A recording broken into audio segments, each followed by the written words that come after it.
ओम शांति।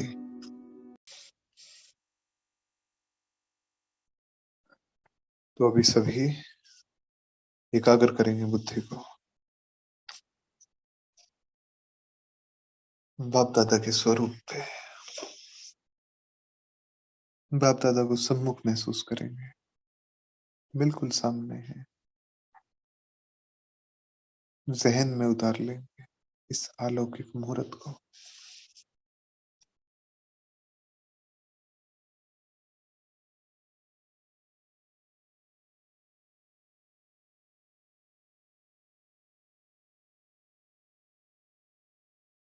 बाबा से जो शक्तियां हम में प्रवाहित हो रही है, उसे सारी रचना में फैलते हुए महसूस करेंगे। हर आत्मा रिसीव कर रही है इन शक्तियों को, ये महसूस करेंगे।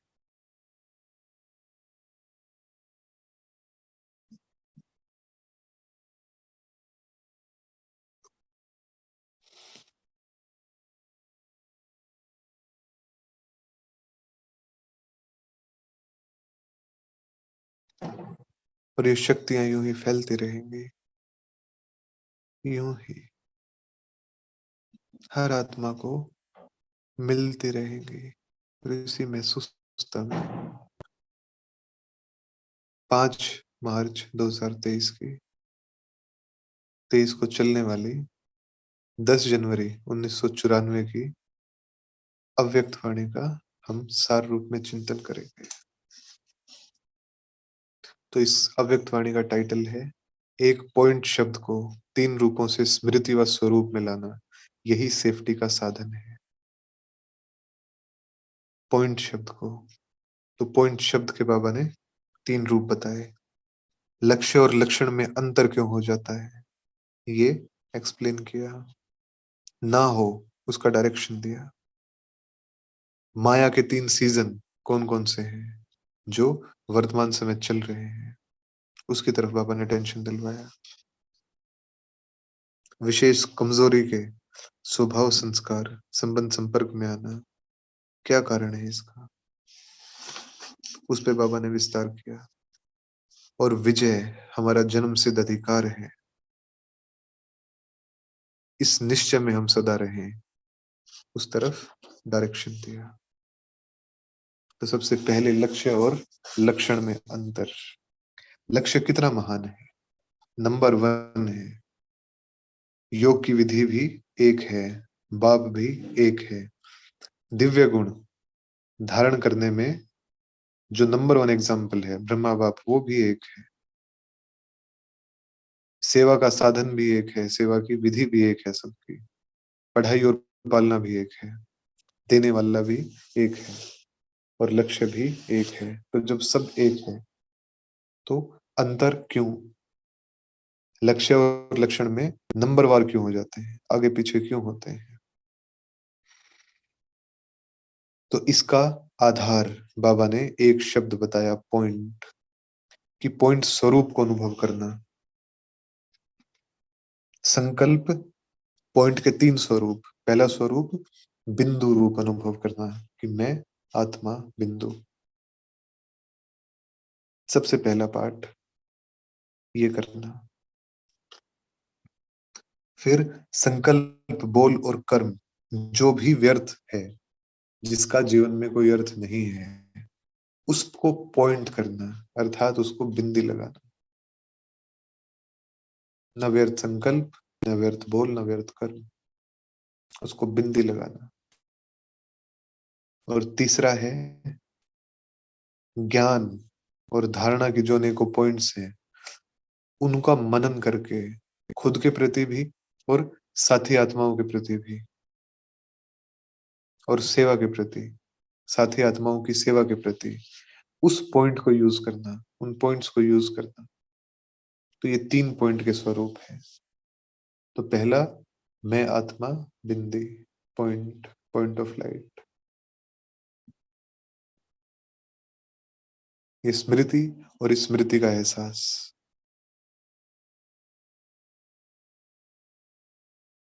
दूसरा, जो भी व्यर्थ है, जो भी नेगेटिव है, जो भी ना हमें आगे बढ़ाने वाला है ना किसी और को आगे बढ़ाने वाला है, उसको बिंदी लगाना, उससे बचना।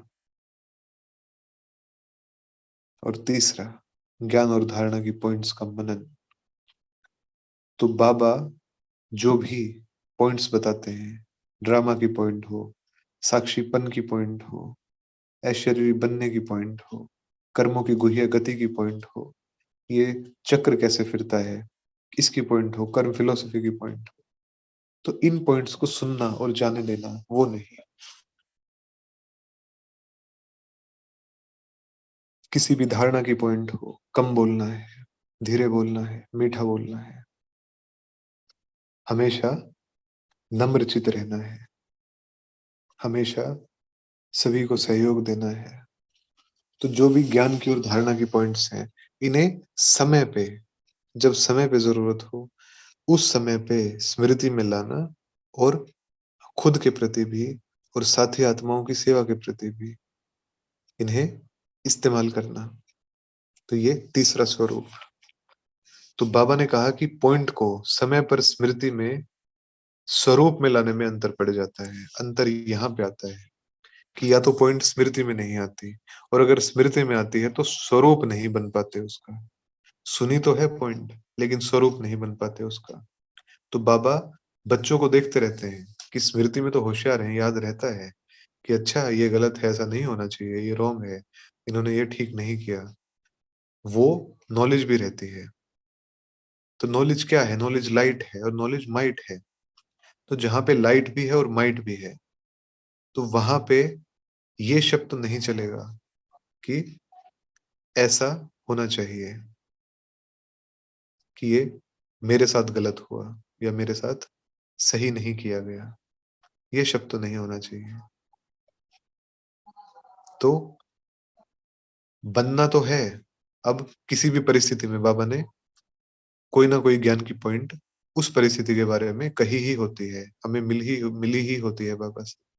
लेकिन स्मृति में, उस समय पे स्मृति में उस पॉइंट को लाना कि अच्छा ऐसी सीन है, तो इस सीन का ये कारण है, कोई बात नहीं, जो है उसमें कल्याण है। कल्याण सोचना, बाप दादा और कल्याण, तो ज्ञान तो है, लेकिन उस समय पे ज्ञान को लाइट और माइट के रूप में कार्य में लगाना, इसमें नंबरवार हो जाते हैं। तो क्या कहेंगे कि स्मृति में तो है, लेकिन स्वरूप में लाने की शक्ति कम है, कि उस स्वरूप में आ जाए, उस पॉइंट का स्वरूप दिखाई दे। तो बाबा ने क्या कहा कि अगर कोई क्रोध करे तो उस पे प्रेम का शीतल जल छिड़क दो, बुद्धि से, संकल्पों से। तो यदि ये ज्ञान तो है हमें कि हाँ हम ब्राह्मण हैं और हम शांति के फरिश्ते हैं, हमें ऐसा ही करना है, ये ज्ञान तो है, समझ भी है कि क्रोध नहीं करना। लेकिन जब ऐसी परिस्थिति आती है तो स्वरूप नहीं बन पाते। तो स्वरूप बनने के लिए क्या करना होगा? स्वरूप बनने के लिए पॉइंट रूप में स्थित होना होगा। अभ्यास, उस समय वो स्मृति कि ये भी पॉइंट और मैं भी पॉइंट, ऊंचे बाप की ऊंची श्रेष्ठ आत्मा, ऊंचा ज्ञान धारण किए हुए। तो शीतल जल छिड़केंगे, और जब छिड़केंगे तब कहेंगे कि हाँ स्वरूप में आ गया। तब सामने वाला देखेगा कि कितना भी कुछ हो गया, लेकिन ये बिल्कुल शांत, अर्थात शांत स्वरूप। तो स्वरूप में आ गई वो चीज। तो क्या है? व्यर्थ और समर्थ की समझ, गलत और सही की समझ रखते हुए भी फिर बह जाना, उसको क्या कहेंगे? भक्त कहेंगे व अधूरा ज्ञानी कहेंगे। तो बाबा ने कहा कि समझदार नहीं कहेंगे, कि जब पता है कि कचरा है तो कचरा नहीं चाहिए, कचरे से बिल्कुल दूर। तो किसी भी ऐसे संकल्प के और स्वभाव संस्कार के वश में नहीं आना जो कि हमें नहीं चाहिए, जो कि हमें भारी करता है, जो कि सही नहीं है, हमारे स्वरूप के साथ मैच नहीं करता। तो बाप दादा समय समय पे अटेंशन दिलाते हैं, और अटेंशन शब्द को बाबा ने डबल अंडरलाइन किया। क्यों किया? कि शब्द एक, पॉइंट और स्वरूप तीन, स्मृति और स्वरूप, तो अटेंशन की 3 पॉइंट। तो बाबा ने कहा कि अभी 3 चीजें काम कर रही हैं। माया की 3 सीजन बताई। तो अटेंशन किस चीज के लिए, डबल अंडरलाइन किस चीज के लिए किया? तो माया की 3 चीजें काम कर रही हैं अभी। माया की 3 सीजन चल रही हैं।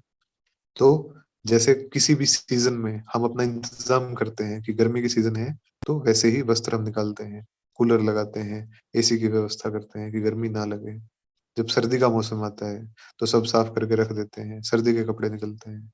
जब बारिश का मौसम आता है तो उसी आविर्भाव के जूते और उसी प्रमाण छाता, उसका इंतजाम करते हैं। तो हर मौसम अनुसार हम अपना इंतजाम करते हैं।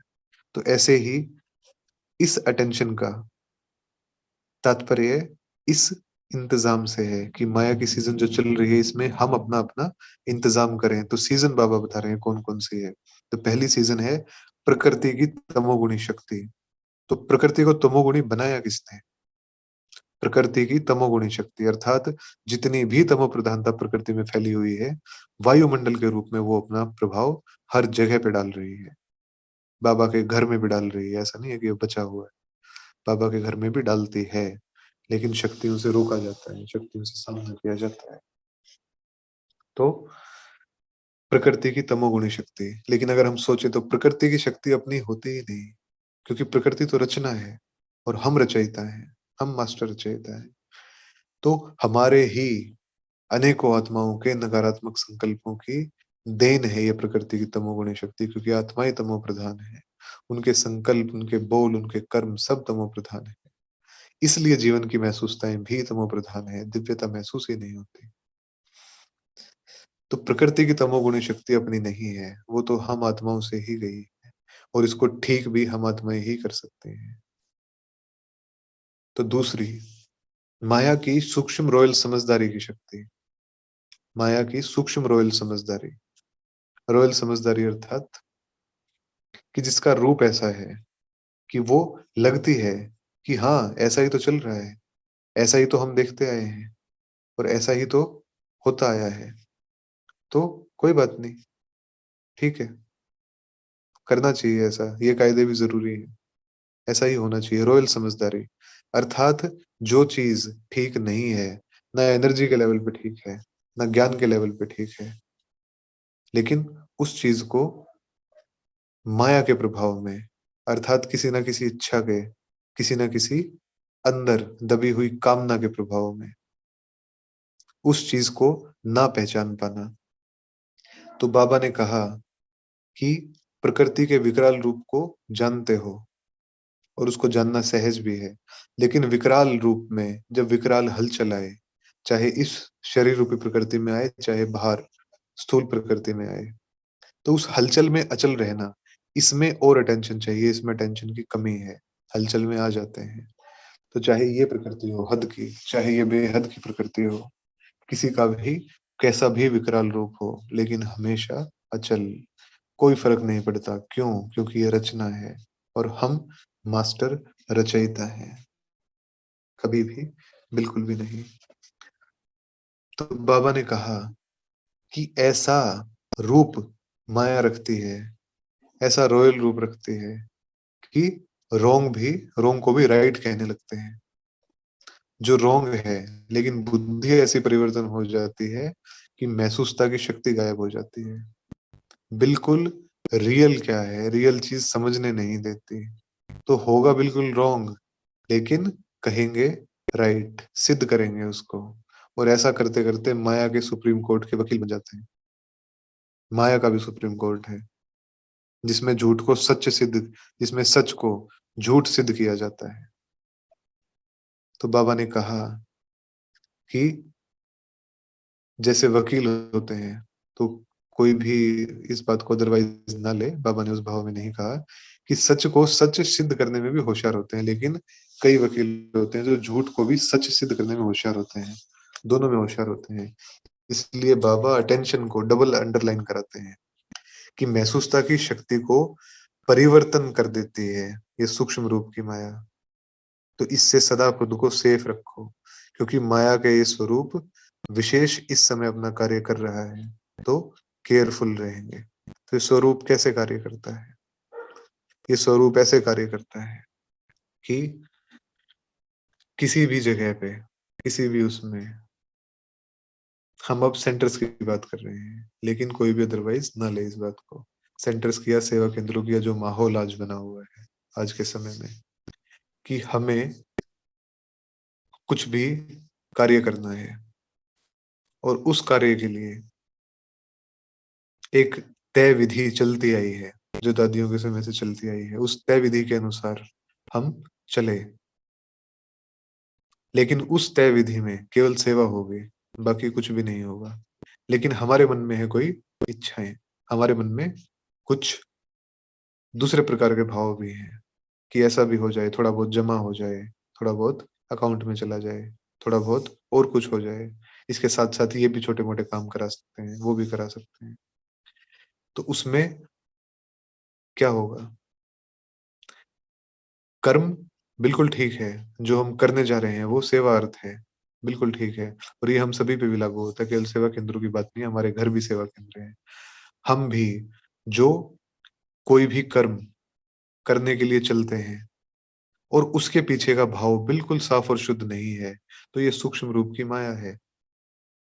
ये सूक्ष्म रूप की माया है कि कर तो रहे हैं कर्म, लेकिन भाव उसके पीछे का हल्का सा कुछ और भी है, कुछ मिलावट है उस भाव में, कि ये तो होगा ही।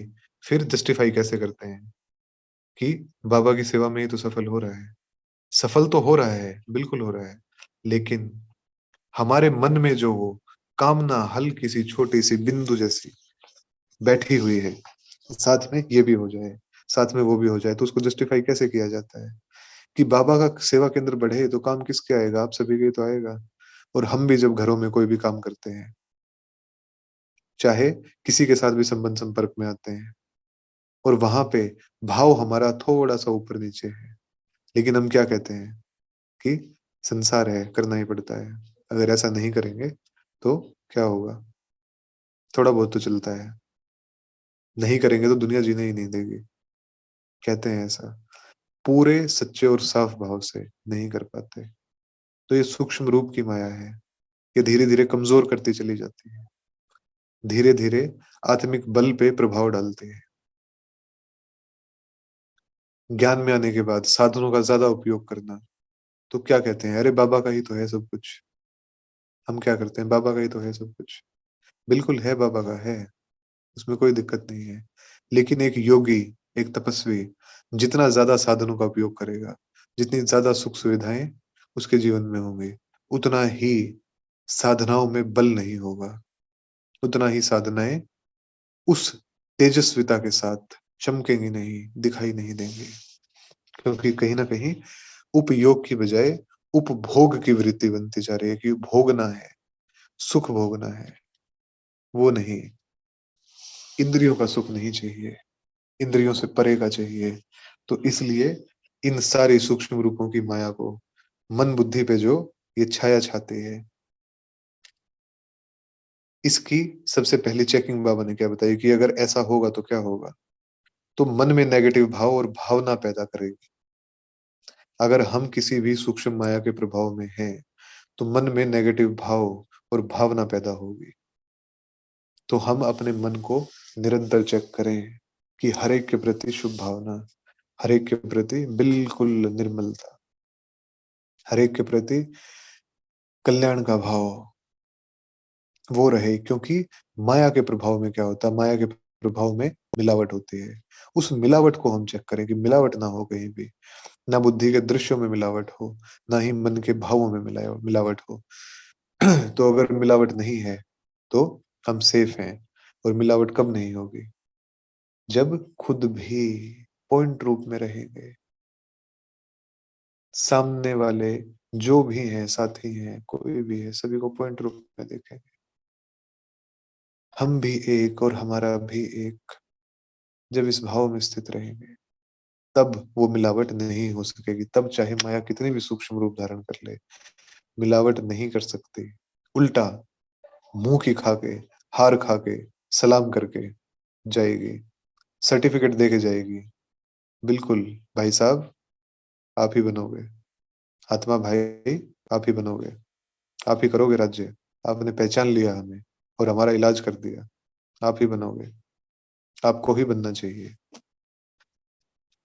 तो बहुत गहराई से समझते चलेंगे तो सेफ्टी का साधन ऐसी प्रकृति की तमोगुणी विकरालता के सामने और माया के सूक्ष्म से सूक्ष्म रूप के सामने, तो क्या है विशेष अटेंशन? एक ही शब्द, पॉइंट। तो बाबा ने कहा सहज है ना, लंबा चौड़ा तो नहीं सुनाया। मैं आत्मा बिंदु ज्योति रूप हूँ। जानते हैं, इसमें भी बाबा ने कहा कि जानते हैं लेकिन टिकते नहीं है। तो उस स्वरूप में टिकना है। जानना एक अलग चीज है, टिकना एक अलग चीज है। जानना होगा ज्ञान, लेकिन टिकना हो गया महसूसता, फीलिंग। तो जानना तो कभी भी कम हो सकता है, विस्मृत हो सकता है, लेकिन वो फीलिंग, वो महसूसता, वो महसूसता कम नहीं हो सकती। तो बाबा के साथ की महसूसता, अपने स्वरूप की स्पष्ट महसूसता। तो जब पॉइंट में टिक जाएंगे तो क्वेश्चन मार्क और आश्चर्य नहीं होगा, क्वेश्चन मार्क नहीं लगेगा, कुछ भी ऐसा लगेगा ही नहीं कि अच्छा ऐसा क्यों। तो आश्चर्य, हैरानी भी नहीं होगी कि ऐसा भी होता है, ऐसा भी करते हैं ब्राह्मण परिवार में, ये भी करते हैं। क्योंकि सीजन कौन सी है? झूठ जो है वो सच सिद्ध होगा और जो सच है वो झूठ सिद्ध होगा। ऐसी सीजन है, ऐसी सीजन चल रही है, अर्थात ऐसी, इस प्रकार से जो हिसाब किताब है वो चुकते होने की तरफ बढ़ रहे हैं कि गलत नहीं है, लेकिन फिर भी महसूस होता है कि सजा मिली है। गलत तो नहीं है, वर्तमान में गलत नहीं है, लेकिन महसूस होता है कि बेवजह कोई सजा मिल रही है। बिल्कुल सही किया, बिल्कुल सही भाव के साथ किया, लेकिन फिर भी उतना सही रिजल्ट नहीं मिला। तो बाबा ने कहा कि सीजन ही ऐसी है, तो ये माया की सीजन है, लेकिन भगवान की नजर में गलत बिल्कुल नहीं है। अर्थात इस सीजन में भले ही दिख रहा हो गलत, लेकिन गलत नहीं है वो। ये क्या है? ये हमारी ट्रेनिंग है कि जब सही होते हुए भी गलत ठहरा दिया जाए, तब तब ही तो शक्ति की परख होगी, तब ही तो पता चलेगा कि कितना बड़ा महारथी है, प्रभावित होता है या नहीं होता। क्योंकि जब गलती की है और गलती स्वीकार कर लेना, गलती करके क्या बड़ी बात है, सहज बात है। क्योंकि गलती की है, पता है, लेकिन कुछ भी गलत नहीं किया, न भाव गलत है, न कर्म गलत है, लेकिन फिर भी मिली तो केवल नकारात्मकता। उस नकारात्मकता का सामना करना, वो है आत्मिक बल, वो है बुद्धि बल, और उसको कहेंगे योगी। तो वहां पहचान होती है कि हाँ, महारथी कौन है, कौन महाराजा महारानी बनेंगे। वहां पहचान होती है। तो वो इसलिए नहीं हो रहा कि बाबा साथ नहीं देता, वो इसलिए भी नहीं हो रहा कि हमने कुछ गलत किया, वो इसलिए हो रहा है कि माया की सीजन है और हमारी ट्रेनिंग चल रही है, हमें तो परफेक्ट मूर्ति बनना है। तो इससे गुजरना पड़ेगा, क्योंकि झूठ जो है वो सच सिद्ध होगा, और जो सच्चाई है उसे झूठ करार दे दिया जाएगा या दरकिनार कर दिया जाएगा। तो ये सीजन चल रही है। एग्जाम्पल दिया कि रियल सिल्वर को देखो और व्हाइट सिल्वर को देखो। ऐसी सीजन चल रही है कि रियल सिल्वर तो काला पड़ जाता है, लेकिन व्हाइट सिल्वर कितना आकर्षक, कितना चमकदार दिखता है, लेकिन है झूठ, कुछ भी नहीं है उसके अंदर, क्योंकि वो रियल ही नहीं है। तो वही सीजन चल रही है कि जो रियल नहीं है, जो है ही नहीं, वो दिखाया जा रहा है, उसको सिद्ध किया जा रहा है कि हाँ यही सही है, यही तरीका है चलने का। लेकिन जब पॉइंट बन के हम रियलाइज करेंगे, तब हम जान पाएंगे, तब यथार्थ निर्णय ले पाएंगे। कि ये सही है या गलत है। भले ही कितना भी गलत हो रहा हो हमारे साथ, लेकिन वो सही है। क्यों सही है? क्योंकि कर्मों की गुह्य गति के अनुसार किसी के साथ कुछ भी गलत होता ही नहीं। वही होता है जो कभी पहले हमसे हुआ होता है, वही घूम फिर के हमारे पास आता है। वैसी ही सीन्स आती हैं। तो इसलिए बाबा ने कहा, प्रकृति की इस तमोगुणी शक्ति के भिन्न भिन्न रंगत को पहचानो। तो जानना अलग चीज है कि जान गए, लेकिन पहचानना अलग चीज है। पहचानना अर्थात गहराई से महसूस कर लिया उस चीज को, और महसूस करके फिर स्वयं में धारण भी कर लिया। तो बाबा ने कहा कि अभी जो समय है, इसके बाद ये नहीं कहना कि हमने समझा नहीं। ऐसा भी होता है। ये क्या क्या नहीं चलेगा। अभी तो बाबा थोड़ा रहम करते हैं, लेकिन फिर क्या और क्यों, कोई नहीं सुनेगा। ऐसा नहीं वैसा, ये वकालत नहीं चलेगी। तो बाबा ने कहा कि जज बनो, कदम कदम पे अपने भावों को चेक करते चलो।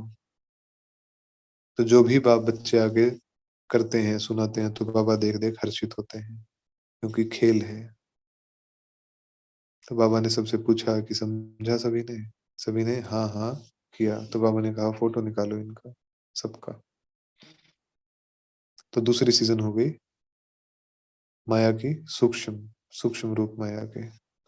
तीसरी सीजन है कि विशेष कमजोरी के स्वभाव, संस्कार और संबंध संपर्क में आना। अर्थात हमें पता है कि कोई वायुमंडल कमजोरी का है, लेकिन उसके प्रभाव में आ जाना और उसके प्रभाव में आके कोई कर्म हमसे हो जाना। जैसे कहीं पे नकारात्मकता का वायुमंडल है, कोई आत्मा है जिसके स्वभाव संस्कार कमजोर हैं, और हम उसी के स्तर पे जाके फिर उससे बात करें, जो स्तर उसने अपना निर्धारित किया हुआ है, तो वो उसके प्रभाव में नहीं आना।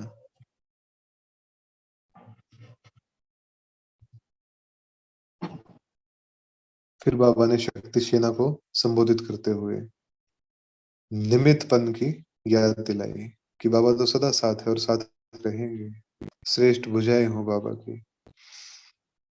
तो कितनी भी बातें चाहे आ जाएं हमारे सामने, उन बातों को सुनते देखते हैं।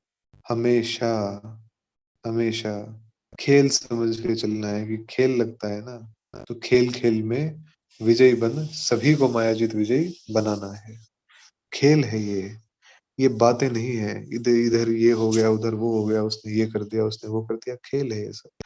तो खेल समझ के देखना है, ऊंची सीट पे बैठ के देखना है। तो क्या होगा, खेल खेल में विजयी बन जाएंगे। लेकिन जब बीच बीच में, क्योंकि ये खेल तो रोज आएगा, तो बाबा पूछ रहा है कि बीच बीच में खेल जब देखने पड़ते हैं, विजयी तो हो जाते हो, लेकिन ये खेल देखने तो पड़ते हैं ना कुछ समय के लिए। भले ही कुछ मिनट के लिए देखने पड़ते हो, तो थकते तो नहीं हो। हंसते खेलते पार करते हो ना, और कराते हो ना साथियों को, तो थकना नहीं है। कोई भी ऐसी बात सुनते दिल से क्या निकलता है? बाबा ने छुट्टी दी है, क्या निकलता है दिल से? वाह ड्रामा वाह। हाय ड्रामा हाय नहीं कि क्या बना दिया, वो नहीं। वाह ड्रामा, वाह वाह करते हुए सभी को वाह वाह बनाना ही है। ये सब पार करना है हमें, हंसते मुस्कुराते हुए पार करना है, दैवी मुस्कान के साथ पार करना है। ऐसे पार करना है, क्योंकि विजय हमारा जन्म सिद्ध अधिकार है।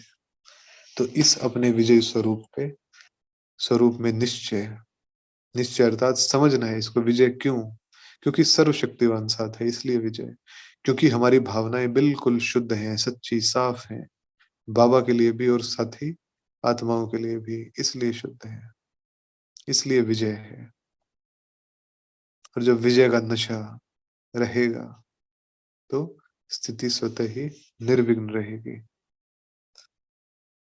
तो हमें फिर से याद दिलाते हुए कि दुनिया वाले देवताओं को भगवान के बाद सबसे ऊंचा मानते हैं, लेकिन उनसे भी ऊंचा कौन है ये भूल गए। कौन है उनसे ऊंचा? उनसे ऊंचे ब्राह्मण हैं, जो फरिश्ते बनते हैं। ब्राह्मण जो फरिश्ते, वो उनसे ऊंचे हैं। तो दुनिया वाले ये नहीं जानते हमारी ब्राह्मण जीवन कितनी ऊंच है, कितनी ऊंच है। क्योंकि देव रूप में ज्ञान इमर्ज नहीं होगा, अभी वर्तमान में ये ज्ञान इमर्ज है। तो कौन कौन सी चीजें हैं जो वर्तमान में और वहां नहीं होगी? तो परमात्म मिलन का अनुभव हम इस जीवन में करते हैं, परमात्म ज्ञान हमें इस जीवन में मिलता है, देवताई जीवन में नहीं। और हम ही देवता बनते हैं। और इस समय उस जीवन से ऊंच इसलिए है कि बाप मिला है। तो अभी संपूर्ण नॉलेज है हमारे पास। देवताओं को संपूर्ण नॉलेज नहीं होती क्योंकि वो प्रारब्ध भोगते हैं उस स्वरूप में।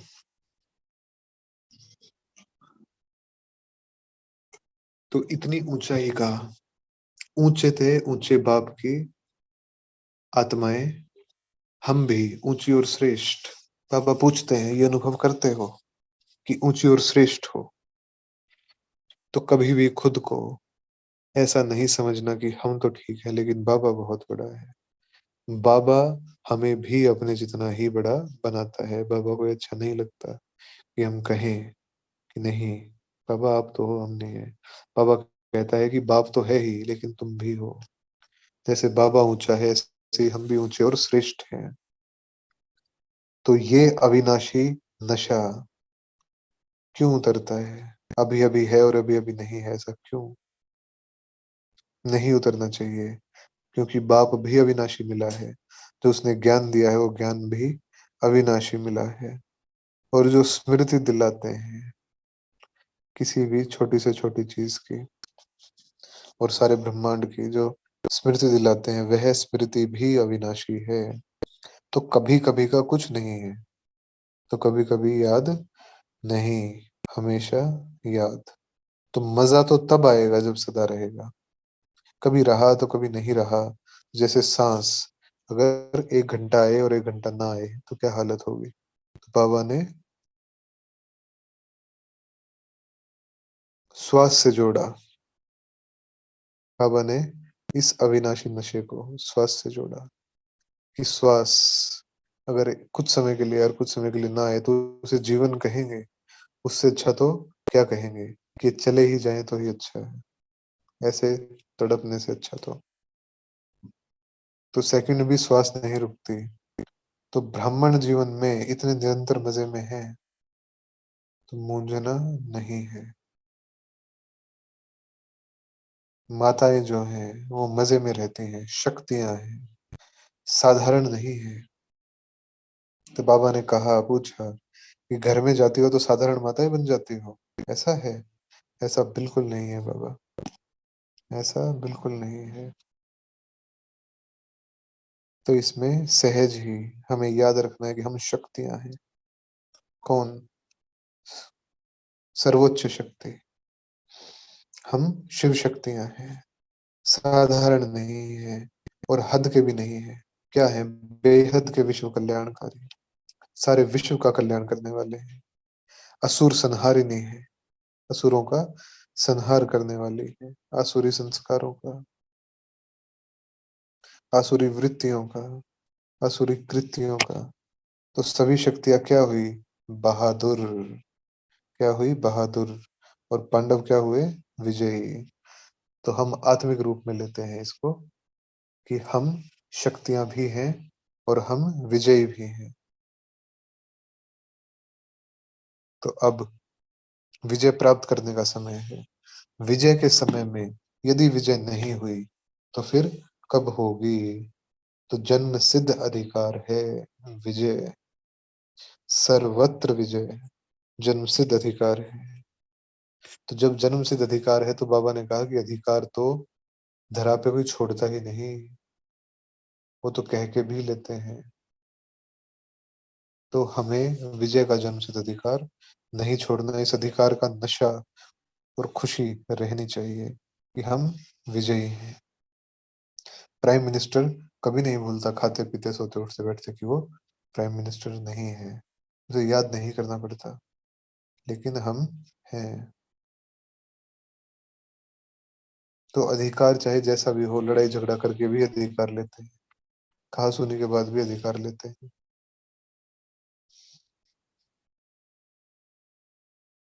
तो हार के भी अनुभवी बच्चे और विजय के भी अनुभवी बच्चे सब चाहिए।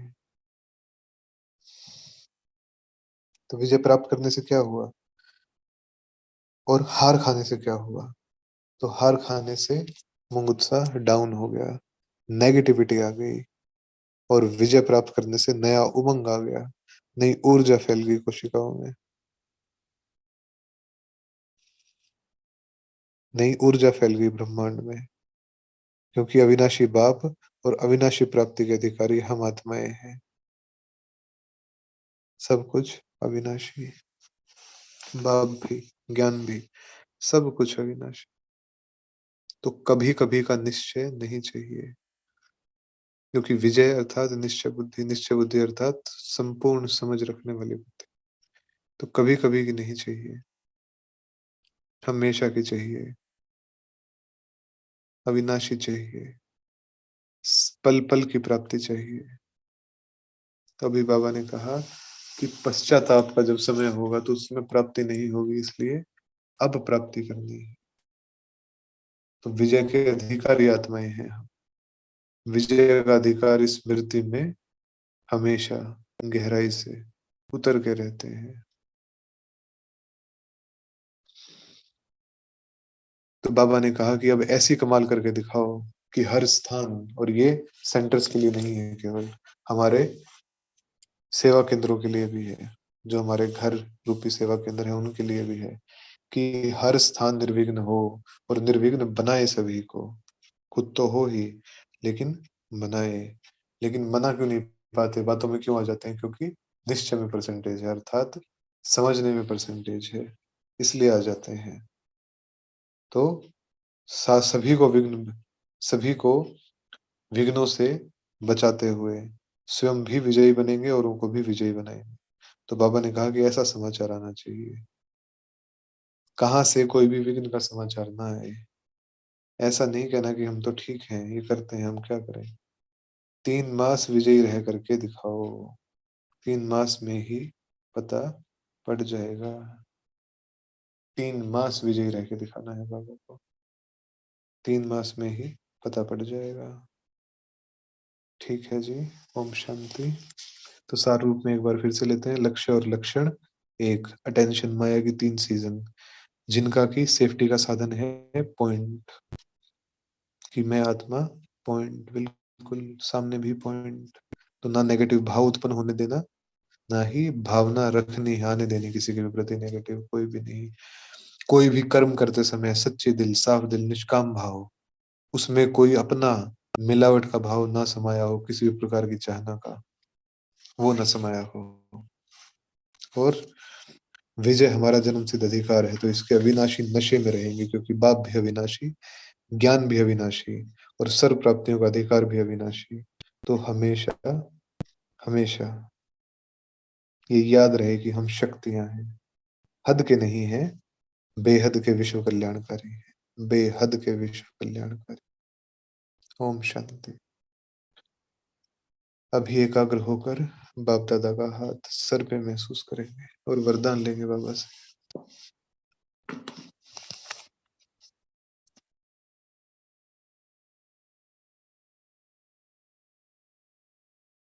एक बाप के लव में लवलीन रहे, सर्व बातों से सेफ रहने वाले, माया प्रूफ भव। तो जो बच्चे एक बाप के लव में लवलीन रहते हैं, वे सहज ही चारों ओर के वाइब्रेशन से, वायुमंडल से दूर रहते हैं, क्योंकि लीन लीन रहना अर्थात बाप समान शक्तिशाली, सर्व बातों से सेफ। लीन रहना अर्थात समाया हुआ, जो समाये हुए हैं। तो ये सहज पुरुषार्थ है।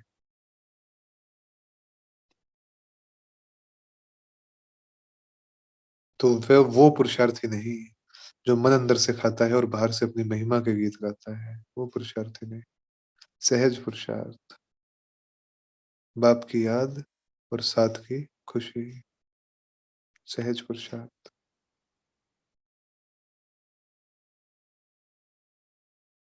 तो एक बाप के लव में लीन रहे, सर्व बातों से सेफ रहने वाले, माया प्रूफ, किसी भी प्रकार का वाइब्रेशन और वायुमंडल प्रभावित ना कर सके। ओम शांति। ओम शांति।